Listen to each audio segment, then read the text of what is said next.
지난주에 우리는 요한계시록 강해를 시작하면서 계시록은 어떤 책인가 할 때에 가장 먼저는 계시록은 묵시라고 했어요.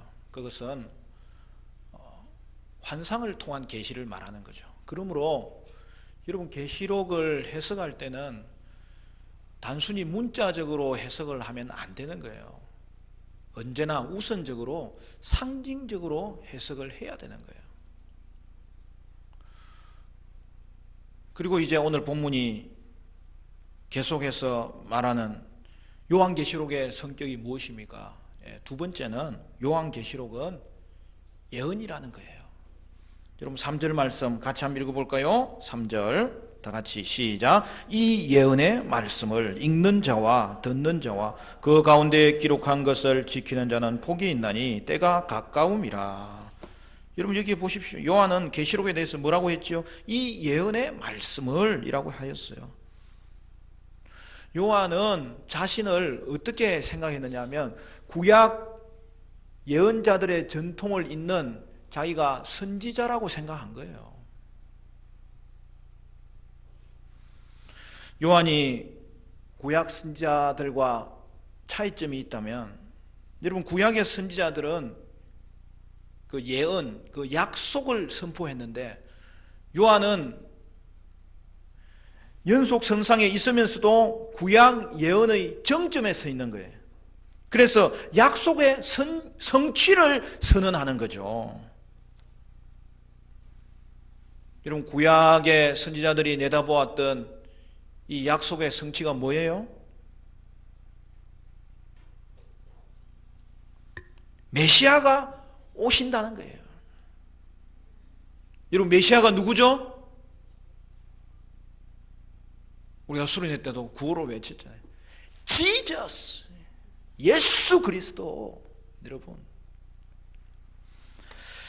그러므로 여러분 요한은 메시아 예수님이 이 땅에 오셨고 그래서 하나님의 나라가 임했다고 선언하는 거죠. 따라서 우리는 요한계시록을 읽을 때에 구속사적인 관점으로 바라봐야 되는 거예요. 여러분 신약 성경에서 구약의 말씀을 가장 많이 인용한 성경이 무엇일까요? 눈치 빠른 분들은 아셨죠? 요한계시록이에요.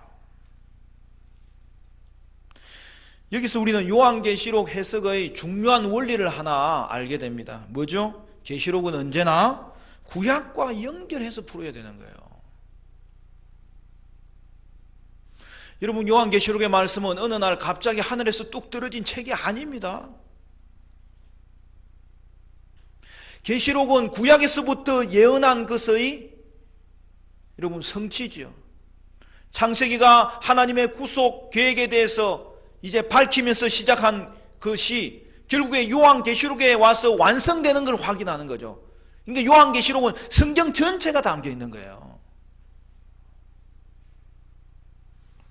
그래서 우리가 다른 성경도 중요하지만 특별히 창세기 말씀 그리고 그것의 성취를 이야기하는 마태복음 또 구원의 진수를 말씀하는 로마서 또 그 모든 것의 완성을 완전하게 보여주는 이 요한계시록의 말씀은 우리가 몇 번이라도 반복해서 읽고 나누어야 되는 거예요.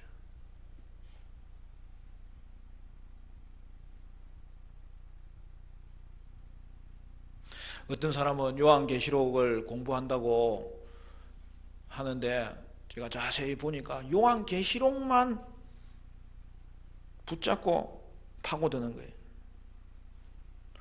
죄송한 말씀이지만 그런 사람은 백날이 돼도 요한계시록 이해 못합니다. 혹시 이해한다면 자의적으로 해석하게 돼요. 결국에는 잘못된 해석에 빠져버려요. 계시록은 사람들이 보통 볼 때에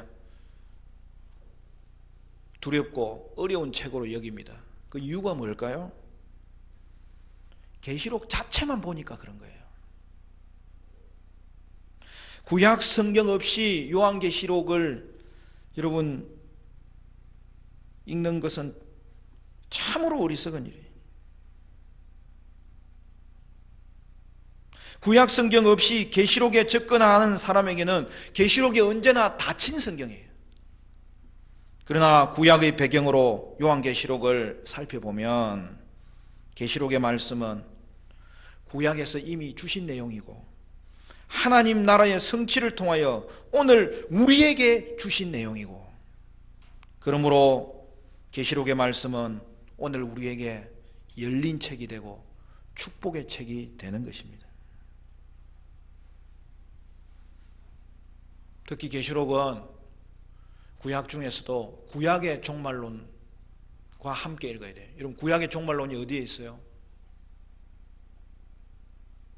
제가 계속 인용하는 이제 구절이 있잖아요. 다니엘서에.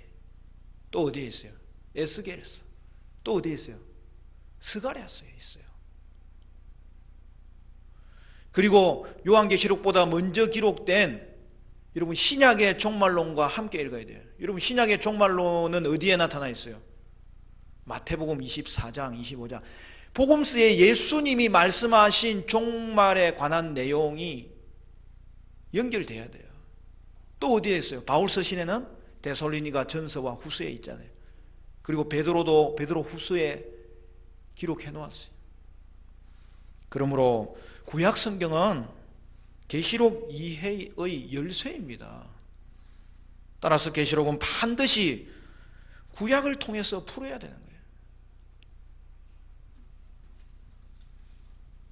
그리고 오늘 본문이 요한계시록은 어떤 책인지 세 번째 밝히는 내용이 있어요. 뭐예요? 요한계시록은 서신이에요. 편지예요.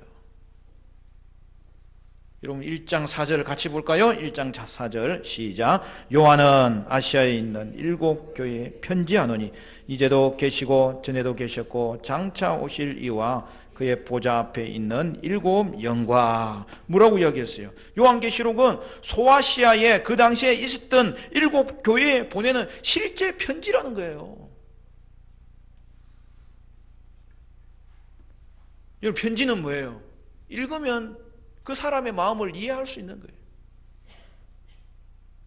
그리고 그 말씀은 받는 자기에게 준 내용인 거죠. 여기서 7 교회에 편지한다고 했어요. 성경에서 7이라는 숫자는 완전수예요. 여러분, 우리도 7을 좋아하잖아요. 뭐죠? 럭키 7. 그게 다 성경의 영향을 받은 거예요. 그러니까 이 7이라는 것은 온전함과 충만함이라는 의미를 가지고 있는 거예요. 따라서 7 교회는 그 당시에 소아시아에 다른 교회들도 있었어요. 그러니까 그 교회를 대표해서 부르는 거예요. 그리고 오늘 이 시대에 우리 교회를 포함한 모든 교회를 말하는 거예요. 그러니까 역사 가운데 있는 모든 교회에게 이 말씀을 주셨다는 거예요. 따라서 우리는 요한계시록을 읽을 때에 미래에 일어날 일이기 때문에 나와 상관이 없는 것으로 읽으면 안 되는 거예요. 편지로 주신 거예요. 과거에 초대 교회에 일어났던 일로 끝난 것으로 착각하면 또 안 되는 거예요. 계시록의 말씀은 7 교회에 주신 말씀으로 오늘 이 시대를 살아가는 저와 여러분들에게 주신 하나님의 구체적인 말씀이에요. 그러므로 우리는 요한계시록의 말씀을 통하여 우리 자신을 돌아볼 수 있어야 되는 거예요. 이 말씀을 통하여 교회란 과연 무엇인지를 다시 한 번 더 우리는 확인해야 되는 거예요. 그리고 교회의 정체성을 깨닫고 이 시대에도 동일하게 주어진 이 영적 전쟁을 위하여 싸움을 싸우고 그 싸움에서 반드시 이기라고 주신 말씀인 거예요. 3절을 보면 이 예언의 말씀을 읽는 자와 듣는 자와 그 가운데 기록한 것을 지키는 자가 복이 있다, 그렇게 말씀했어요. 여러분, 여기서 읽는다는 것은 예배 시간에 성경을 읽는다는 뜻이에요. 왜 그래요? 우리는 지금 인쇄술이 얼마나 발달되어 있습니까? 그래서 개인마다 성경을 가지고 있지만 여러분, 그 당시에는 성경은 원본을 눈으로 직접 보면서, 더 이전 시대 같으면 여러분 양 껍질에 이렇게 쓴 거예요. 또 조금 발전되면은 파피루스라고 대나무 껍질에 쓴 거예요. 그러니까 성경을 하나 기록하면 그게 이제 복사본인데 그 혼자서 들지도 못하는 거예요. 그래서 따로따로 묶어 놓은 거예요. 그렇게 되다 보니까 성경을 66권이라고 표현하게 된 거예요. 여러분, 오늘날은 얼마나 좋습니까? 여러분, 과학이 발달되는 것은, 그것은 하나님이 창조시에 과학의 영역을 하나님이 선물로 주신 거예요. 그거는 계속 발전되는 게 잘하는 거예요. 오늘 우리 교회 자라나는 세대들도, 또 성도 여러분들도 여러분이 가지고 있는 은사들, 그리고 여러분이 지금 소속되어 있는 어떤 분야에 대해서 계속 그것을 발전시키면 그것이 하나님께 영광이 되는 거예요. 그러니까 여러분, 이 성경이 우리 손에 이렇게 들어왔다는 것은 얼마나 축복입니까? 이 보물단지를 들고 다니는 거예요. 그런데 어떤 사람은 이 성경을 집에 가서는 보지도 않고, 또 컵라면 먹을 때 위에 받침으로 쓰고, 또 어떤 사람은 베개로 쓰고. 이 베개로 쓰면 이게 막 머리에 잘 들어가는가? 여러분, 이 성경을 개인적으로 가지고 있다는 게 얼마나 큰 축복인지 몰라요. 그래서 우리 교회는 훌륭한 과학자도 나와야 되고, 상담자도 나와야 되고, 그게 다 하나님이 창조하신 거예요. 근데 그걸 개발하도록 창조하셨으니까, 개발하여서 하나님께 영광이 되면 얼마나 큰 유익을 받습니까? 문제는 잘 살면은 교만해져서 그렇지, 어느 날 하나님의 도우심이 없어도 살 수 있다고 생각하지 않아야 되겠고, 또 주신 은혜는 계속 개발을 할 때 그것이 저와 여러분을 통해서 하나님께 영광이 되는 줄로 믿습니다. 그래서 초대교회는요,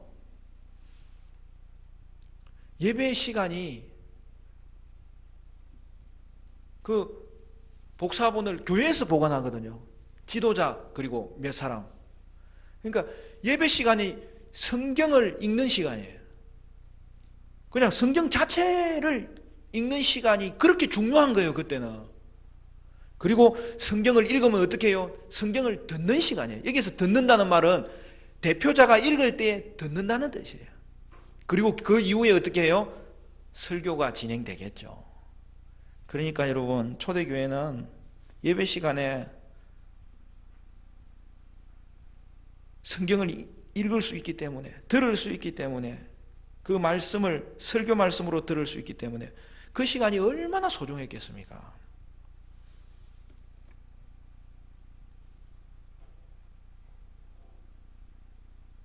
오늘 저와 여러분은 이 성경을 개인이 가지게 되었는데, 부지런히 읽고 부지런히 듣고 부지런히 지킬 수 있기를 간절히 바랍니다. 오늘 본문은 이 예언의 말씀을 읽고 듣는 것이 끝이 아니라 그것을 지키는 자가 복이 있다고 하였어요. 그렇죠? 여러분, 성경을 듣는 것과 지키는 것은 따로 떨어진 게 아니라는 거예요. 여러분, 원문에 보면 읽는 자는 단수로 되어 있어요. 왜 그래요? 대표가 있기 때문에 그런 거예요. 여기서 읽는다는 것은. 그리고 듣는 자와 지키는 자들이라고 되어 있어요. 그는 복수예요. 그런데 중요한 것은 거기에 관사가 하나밖에 없어요. 즉, 듣는 자와 지키는 자들. 그러니까 그게 동일한 사람이라는 거예요. 오늘 성경은 이야기합니다. 너희가 교회에 모였을 때 그것을 읽어주는 사람은 복되다. 그리고 그것을 듣고 지키는 그 사람들은 복되다 이 말이죠. 여러분, 성경을 듣는 것과 지키는 것은 떨어져 있는 게 아니에요. 듣는 것과 지키는 자는 동일한 사람이에요. 예수 안에서는 말씀을 듣는 것과 지키는 것이 언제나 함께 가는 거예요. 말씀을 듣고 지키는 것은 하나의 행동이에요. 마태복음 산상수훈에서 예수님이 설교하실 때 마태복음 5장, 6장, 7장을 말씀하시면서 맨 마지막에 결론적으로 주신 말씀이 있잖아요. 비유를 말씀하시죠. 반석 위에 집을 지은 지혜로운 사람과 모래 위에 집을 지은 어리석은 사람을 대조하는 거예요. 여러분, 그때 예수님이 반석 위에 집을 짓는 지혜로운 사람을 뭐라고 이야기합니까? 누가 반석 위에 집을 짓는 지혜로운 사람이라고 이야기합니까? 성경에 보면 정확하게 표현되어 있어요. 누구든지 내 말을 듣고 행하는 자는 그 집을 반석 위에 지은 지혜로운 사람 같으리니. 여러분, 반석 위에 집을 짓는 자는 누구라고요? 말씀을 듣고 행하는 자입니다. 이게 떨어져 있지 않다는 거예요. 여러분, 성도에게는 말씀은 듣는 것과 지키는 것이 그냥 붙어 있는 거예요. 그 말씀을 알았으면 그 말씀에 순종할 수밖에 없어요. 그 말씀이 나를 인도하는 거예요. 그 말씀이 나의 앞길을 밝히는 거예요. 밝혀주신 그 말씀은 따라가는 거예요. 그러므로 내 말을 듣고 행하는 자, 그들이 성도라는 거예요. 그들이 지혜로운 사람이라는 거예요. 그들은 그 반석 위에 선 집처럼 이 세상은 흔들리지만 그 집은 흔들리지 않게 될 것이라고 말씀하는 거예요. 그들을 성도라고 부르는 거예요. 그러므로 성도에게는 신앙과 삶이 결코 분리되어서는 안 됩니다. 말씀을 듣는 것은, 성경을 듣는 것, 계시록도 마찬가지예요. 계시록을 듣는 거예요. 여러분, 계시록의 말씀을 듣는 것은 행하기 위해서 듣는 거예요. 여러분, 계시록 말씀을 계속 나누는 중에 이 말씀이 여러분의 마음에 다가오면 그 말씀 붙잡고 순종하시기를 바랍니다. 그러므로 여러분은 계시록을 읽을 뿐 아니라 읽고 듣고 지키는 자가 되어서, 그러면 어떻게 된다고 해요? 복된 자라는 거예요. 이미 복된 자지만 계속 복된 은혜의 사람 되시기를 간절히 바랍니다. 끝으로 한 가지만 더 살펴보기를 원하는 것은, 우리 1절 말씀 같이 읽어볼까요? 1절 시작. 예수 그리스도의 계시라. 이는 하나님이 그에게 주사 반드시 속히 일어날 일들을 그 종들에게 보이시려고 그의 천사를 그 종 요한에게 보내어 알게 하신 것이라. 여러분, 여기 보면 요한 계시록을 통해서 반드시 속히 될 일을 우리에게 보여주시려고 한다, 그렇게 기록되어 있어요. 여러분, 여기 반드시 속히 될 일이 무엇이냐는 거예요.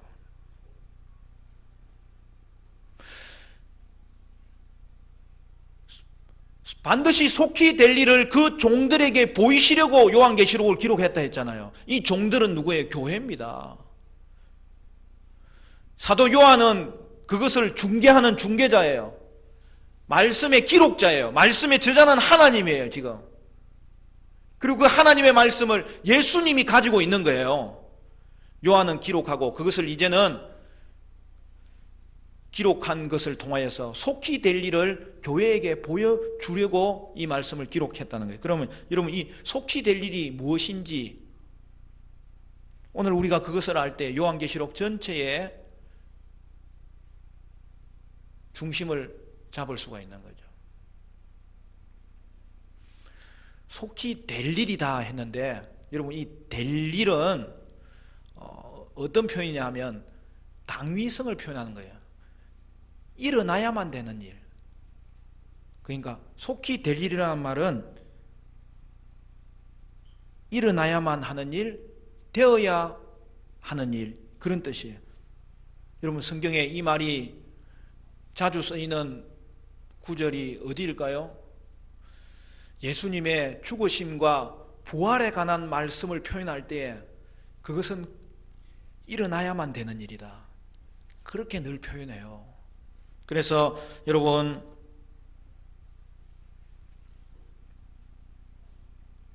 사도 베드로가 예수님을 주는 그리스도시요 살아계신 하나님의 아들입니다라고 고백했을 때에 그 뒤에 예수님이 하신 말씀이 이런 말씀이잖아요. 마태복음 16장 21절에 이때로부터 예수 그리스도께서 자기가 예루살렘에 올라가 장로들과 대제사장들과 서기관들에게 많은 고난을 받고 죽임을 당하고 제3일에 살아나야 할 것을 제자들에게 비로소 나타내셨다. 그러니까 여러분, 여기서 속히 될 일은 예수님의 구속사역과 관련된 일이라는 것이죠. 그리고 여러분, 이것은 구약의 말씀과 연결지어야 되겠죠. 다니엘서 2장 28절을 정확하게 연결시키는 말씀이에요.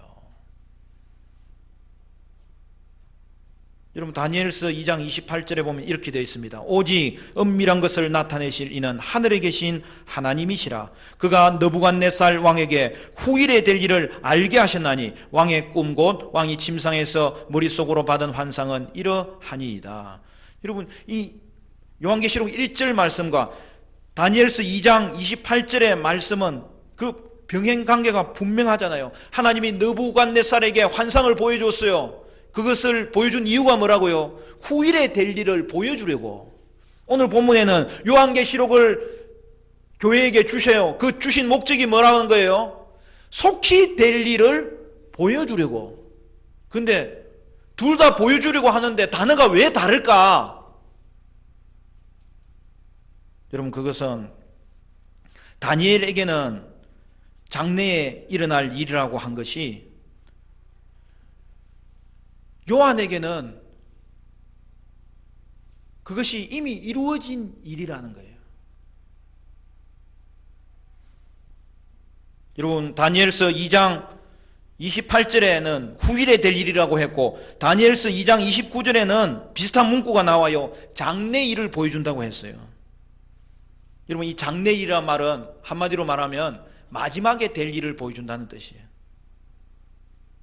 결국 여러분, 다니엘서에서 마지막에 될 일이 무엇입니까? 그것은 다니엘서 7장에 나오는 말씀과 같이 마지막 시대에 메시아가 하나님의 왕권을 받아서 이 땅에 오신다는 거예요. 그로 말미암아 하나님의 나라가 이루어진다는 것을 말하는 거예요. 그런데 어떻게 된 것입니까? 요한의 입장에서 보면 메시아 예수님이 오셨고 하나님의 나라가 이미 성취된 거예요. 물론 그 완성을 남겨두고 있어요. 그러니까 다니엘에게는 후일에 될 일을, 요한의 입장에서는 하나님의 나라가 이미 성취되었기 때문에 속히 될 일이라고 표현한 거예요. 여러분, 동일한 표현이 3절에도 나옵니다. 3절 말씀, 이 예언의 말씀을 읽는 자와 듣는 자와 그 가운데 기록한 것을 지키는 자는 복이 있나니. 그 뒤에 뭐라고 되어 있어요? 때가 가까움이라. 여러분, 이 말씀이 1절에 있는 속히 될 일과 동일한 표현이에요. 여러분, 이 말씀을 읽으면 어디 말씀이 생각납니까? 예수님이 이 땅에 오셔서 마가복음에 가장 먼저 선포하신 말씀이 뭐예요? 마가복음 1장 15절 말씀에 이르시되 때가 찼고 하나님의 나라가 가까이 왔으니 회개하고 복음을 믿으라 하시더라. 여러분, 마가복음에 보면 때가 찼다는 말과 하나님 나라가 가까웠다는 말이 같은 말이에요. 오늘 본문에서도 그러면 때가 가까움이란 말은 때가 찼다는 뜻이에요. 그럼 그 때가 무슨 때입니까? 예수님이 이 땅에 오셨고 그로 말미암아 이 땅에는 하나님의 나라가 이미 성취되었다는 것을 때가 찼다고 표현하는 거예요.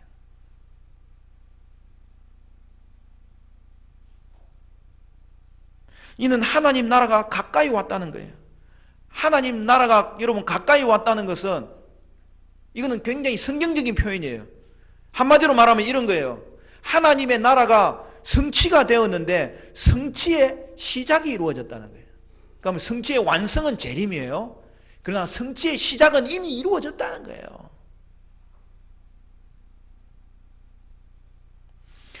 때가 가까움이라 이 말은 지금 이 요한계시록을 통해서 보여주려고 하는 것이 뭐냐는 것을 정확하게 이야기하는 거예요. 속히 될 일을 보여준다는 거예요. 그러면 속히 될 일은 뭐예요? 계시록의 환상을 통하여 하나님 나라가 이미 임한 것을 보여주겠다는 거예요.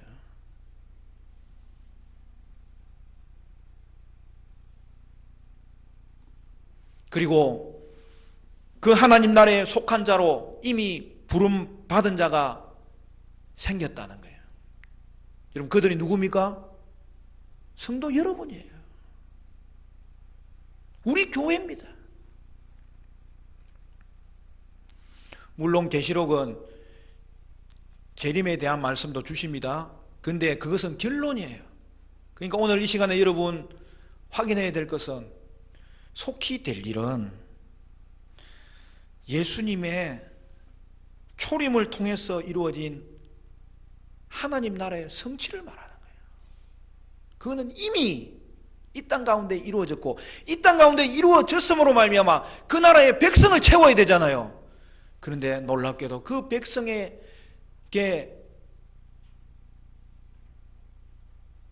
그 백성 되도록 저와 여러분이 부름을 받았다는 거예요. 그러면 여러분, 요한계시록의 주된 내용은 예수님의 초림을 말하는 거예요. 예수님의 초림을 통해서 하나님 나라가 이 땅에 내려왔다는 것을 말하는 거예요. 그리고 그 나라의 주인공으로 부름받은 자들이 교회라는 것을 말하는 거예요. 따라서 계시록은 속히 될 일, 즉 예수님의 초림과 재림 사이의 기간의 일을 보여준다는 뜻이에요. 그러므로 여러분, 계시록을 볼 때에 이것을 단지 미래에 해당되는 사건으로만 보는 것은 엄청난 잘못을 범하는 거예요. 오늘 계시록의 말씀은 우리와 관련된 말씀이에요. 요한에게 관련된 말씀이기 때문에 동일하게 초림과 재림 사이에 있는 우리가 어떤 존재인지를 다시 밝혀주면서 우리에게 주시는 말씀이에요. 그래서 성경은 뭐라고 이야기합니까? 이 말씀을 듣는 자, 읽는 자, 지키는 자가 복이 있도다. 사랑하는 성도 여러분,